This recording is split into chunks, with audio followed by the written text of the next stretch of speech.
It is the Washington, D.C. 2025 edition of the spring meetings put together by the International Monetary Fund and the IMF. It's a week-long conversations across all strata of life. And when we all left our countries, for most participants, everything has to do about tariffs and its effects on markets across the globe. But then midweek came the position of the United States of America, the host country. For starters, we know that the IMF and the World Bank would not be seeing an exit by the US, but rather Secretary of Treasury to the United States, Mr. Scott Bassett, has put out the position of the American people and its government that both the IMF and the World Bank return to their primary focus, which was given to them at the point of conception in 1944 while rebuilding the global economy after the Second World War. My name is Leah Katung-Babatunde, and you're welcome to The Policy with Leah.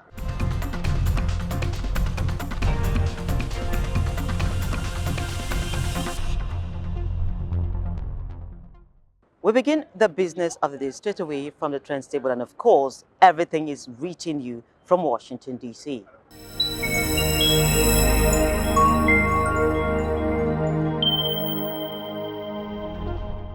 After 80 years, the United States say there is a need to restore the foundations of the IMF and the World Bank. U.S. Treasury Secretary Scott Bessent, in his remarks at the IMFC at the spring meetings, said they must step back from the expansive policy agendas that stifle their ability to deliver on their core missions. In the case of the IMF, its core mission remains macroeconomic and financial stability, he says, and for the World Bank, poverty reduction and economic growth. For low-income countries in particular, he said both the IMF and the World Bank should promote policy discipline for countries to strengthen their institutions, tackle corruption, and ultimately lay the foundation for sound investment so that they see a future that no longer relies on donor assistance. IMF's Managing Director Kristalina Georgieva has urged countries to step back from trade actions and retaliations which so far are lowering the outlook for global growth. She noted that even if globalization is rolled back as an engine for growth, lowering trade barriers within regions could take up some of the slack and pointed to Asia and Africa as regions that could particularly benefit from more commerce with their neighbors. But above all, make it so that the image of the whole continent changes, because now everybody suffers from wrongdoing, from corruption or for conflict in one country. It throws a shadow on the rest of the continent. And finally, like with ASEAN, deepen intra-regional trade and cooperation. Remove the obstacles to it. Sometimes they are infrastructure obstacles. The World Bank is working on reducing that infrastructure obstacle to growth and trade.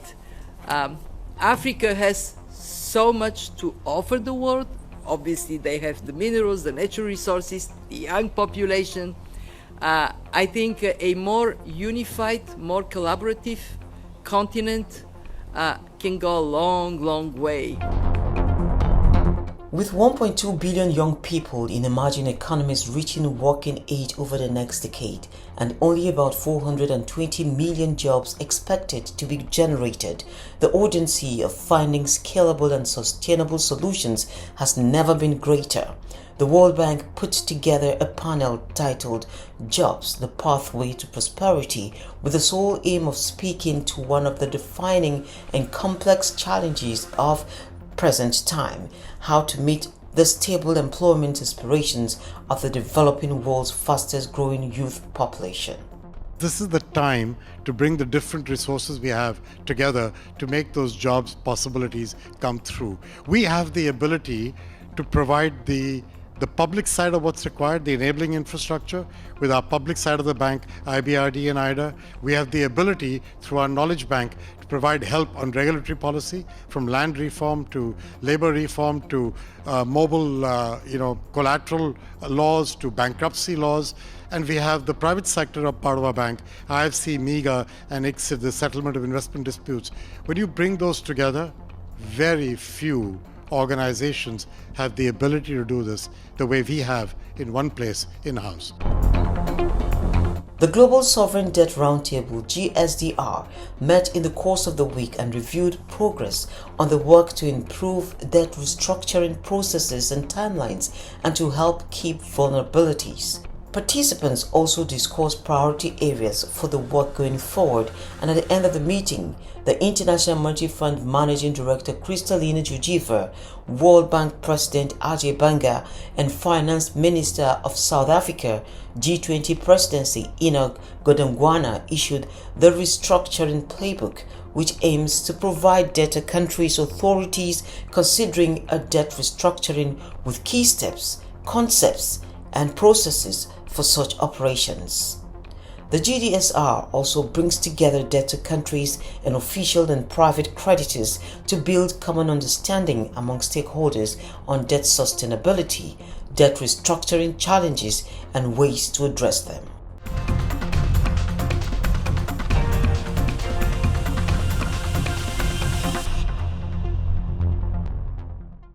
The Nigerian delegation, led by the Minister of Finance, Mr. Wale Edun, who also doubles as the coordinating minister for the economy, is on ground and has been shopping for investors. And of course, as a side event, the Team Nigeria held investors a forum to bring investors to the Nigerian space.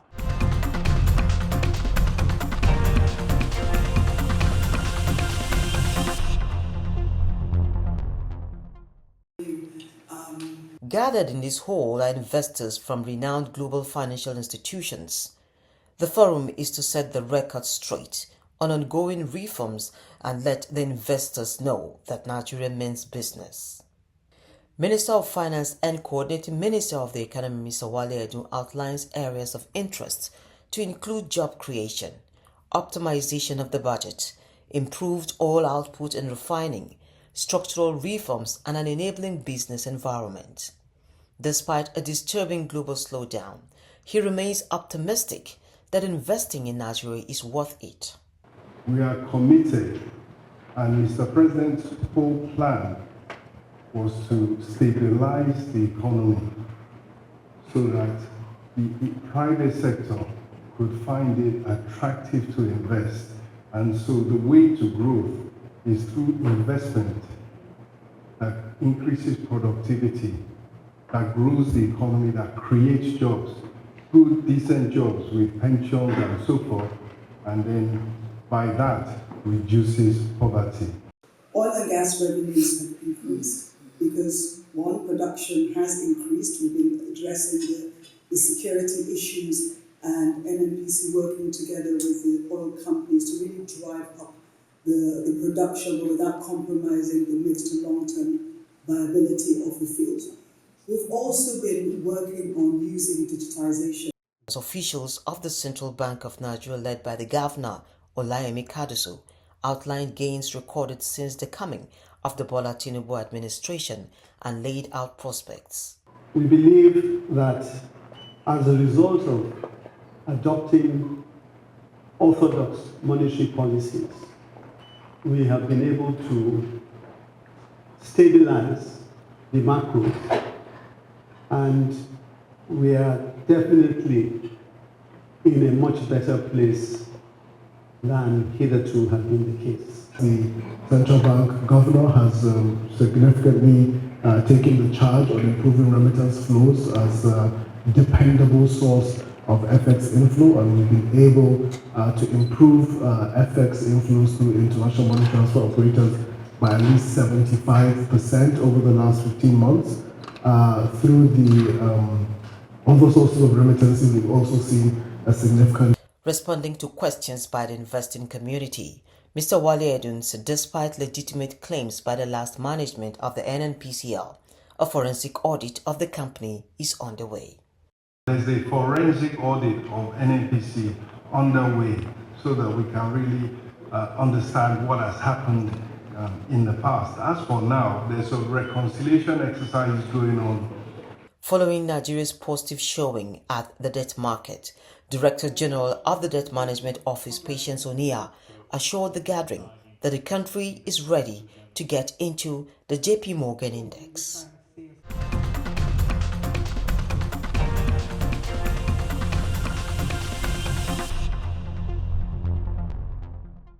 It's been 1 week of conversations around the global economic space. Awal Rafsanjani, Executive Director, Civil Society Legislative Advocacy Center, CISLAC. It's nice to have you join me for this conversation and, of course, to share your thoughts with me. Thank you very much. You've been at the meetings for quite a while, and you've had an understanding of how these things work. But then we are at a point where the global economy is being put to test yet again. So, in the midst of all this, what do you make of Africa? I think if there's any time that Africa should be more serious economically with its leadership and really coming up with the innovative ideas to ameliorate the sufferings that their people are going through, which I believe these sufferings are as a result of corruption, bad policies, recklessness, and also, imperialism that they have succumbed their countries to.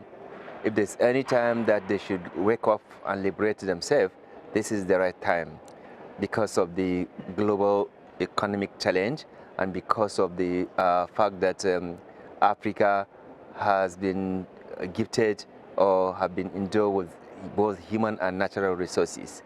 There are a lot of resources in Africa, but because of the bad leadership at all levels, because of corruption, because of mismanagement, Africans have continued to suffer and be dependent on the so-called Western world. I believe that if we have leaders that cares for the people, leaders that understand the global economy and global market, they should be able to harness the resources that they have and be able to use it for development. There's a serious absence of development financing. There's a serious collapse of infrastructure despite the resources that we have. And for you to attract any investors, you really need to have solid stability in terms of your infrastructure, in terms of ease of doing business, in terms of also governance and economic policies that will attract investors to come and invest. Currently, many countries in Africa are losing big companies in their countries. They are closing down. Many of them, because of the excessive corruption, they are also leaving. And I think if it is the wise thing that Africa should do is to block those leakages. We have enough resources to be able to deal with the socio-economic gaps that we have in our continent. So therefore, this meeting, for me, is a reflection and challenges thrown to African leaders to sit down and reflect and do the right thing in order to have a viable economy, productive economy, not a parasite economy the way we have now. We cannot just have an economy that is just consumption. You continue to borrow recklessly, you spend recklessly, you did not bother to finance, social sector, especially education and health, of the people. Any country that is not having the right education, is not having the right healthcare system, will not be able to have prosperous, productive economy. Because when people are educated, when people are healthy, they can be able to generate the necessary income and revenue because we already have the market. The population that Africans are having It's a huge market, and the natural resources and minerals that we have is a huge potential to, in fact, it's enough to attract foreign investment if you remove corruption, inefficiency, and recklessness and abuse of due process.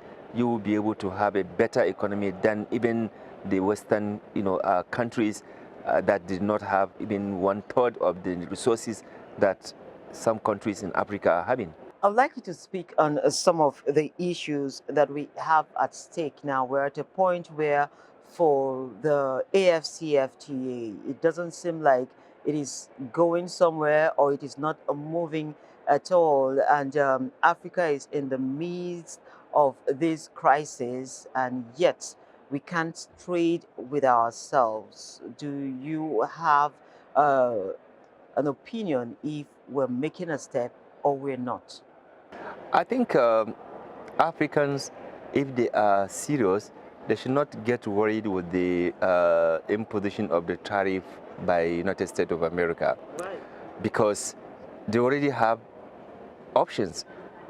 It's not only the United States that you can do trade and business is with.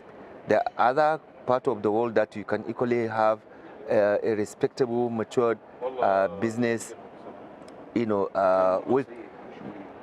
You do not need to insist to do business with America if the condition is not favorable to you. That's number one. Number two, if you are serious about putting the right economic measure and have clarity on your trade and investment, you can actually use the resources that you have to develop your own economy in terms of infrastructure, in terms of manufacturers, in terms of your trade relationship with other countries. You can strengthen that, and then you can be able to survive the so-called imposition by the United States of America. I believe that what we need the right leadership in place that is very patriotic, that is knowledgeable, that is able to be inclusive and be able to harness the resources that we have, especially when we block leakages and deal with corruption and corrupt practices. Because for you to attract foreign investment and for you to even have effective economy in the country, you need to eliminate corruption. Corruption is one of the major stumbling blocks for businesses to prosper in Nigeria. For example, Nigeria is the only country in the world that is producing oil that oil theft is almost institutionalized and accepted as part of way of life, of governance. You have to eradicate that. Nigeria is the only country that you will see a lot of economic potential not harnessed, despite the human resources that you have. So, which means that our problem is not natural, it is artificial. And once you improve on your leadership and improve in your patriotism, then it is possible to revolutionize the economy, to make your economy act, productive. Agriculture can be boosted. Other, economic activity like small scale, can be boosted. These are things that you can actually do to compel other countries to make your business activities attractive to come for investment. But a situation whereby there's instability in the foreign exchange rate, there's instability in the inflation rate. You are not able to cut down the inflation. In a situation whereby the economy is more of like driven by waste, and expenditure that is reckless, not for the benefit of the people or for the benefit of the social sector.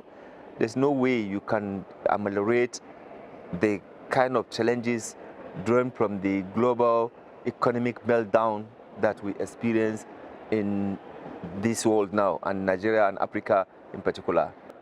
So before I let you leave, actually, The Minister of Finance and Coordinating Minister for the Economy, Mr.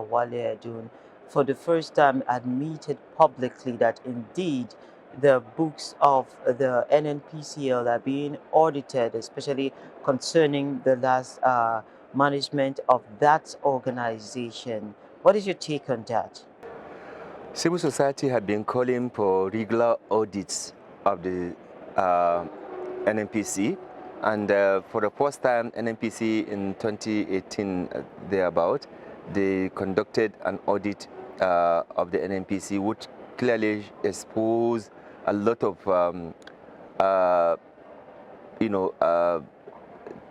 issues around waste, around mismanagement, around paying salary without any productivity, and so many other things.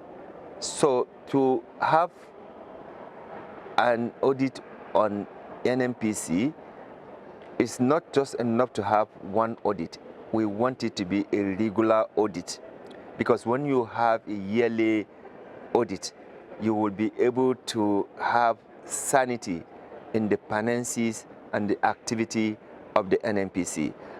So we welcome the audit, but we want this audit to be a regular audit and not just one-off, with the view to begin to trade blames. It's not the trade blames that we want.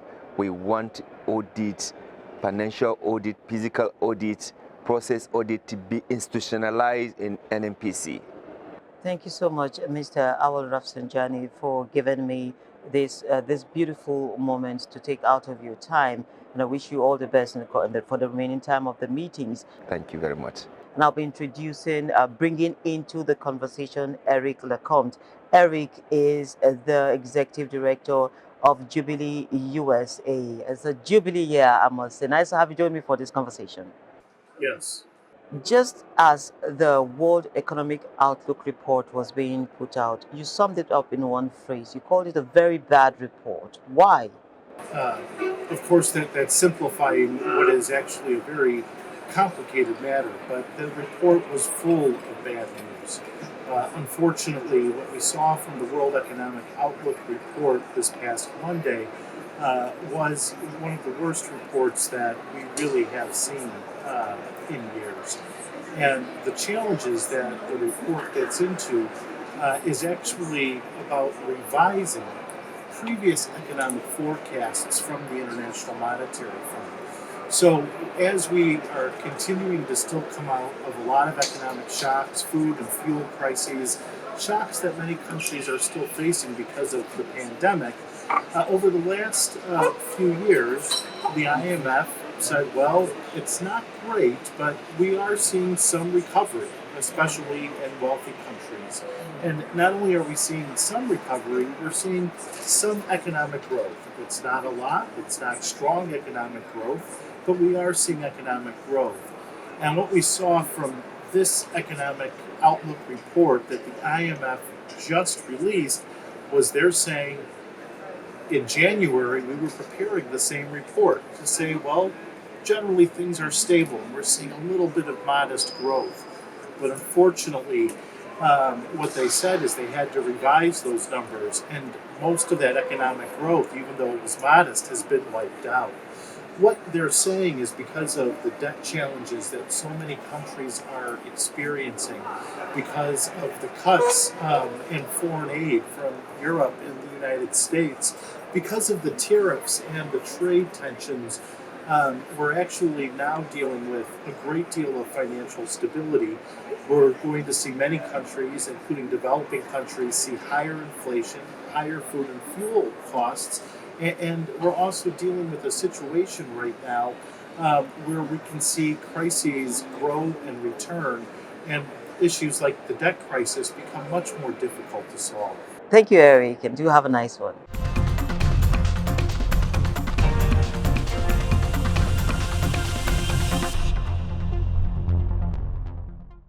And from the conversations, we move on to our education segment, Simplified Is, and from there we head to the local commodities market.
much we can take on this episode, but don't forget that you can log on to our sister website. It is www.marketnigeriatv.com. We have all the details of these and more there for you. And until we come your way again same time next week, remember to log on to our YouTube channel. It is about media services. Leave us your comments, questions, and suggestions because we need them to help us serve you better. My name is Leah Katung-Babatunde. God bless Nigeria.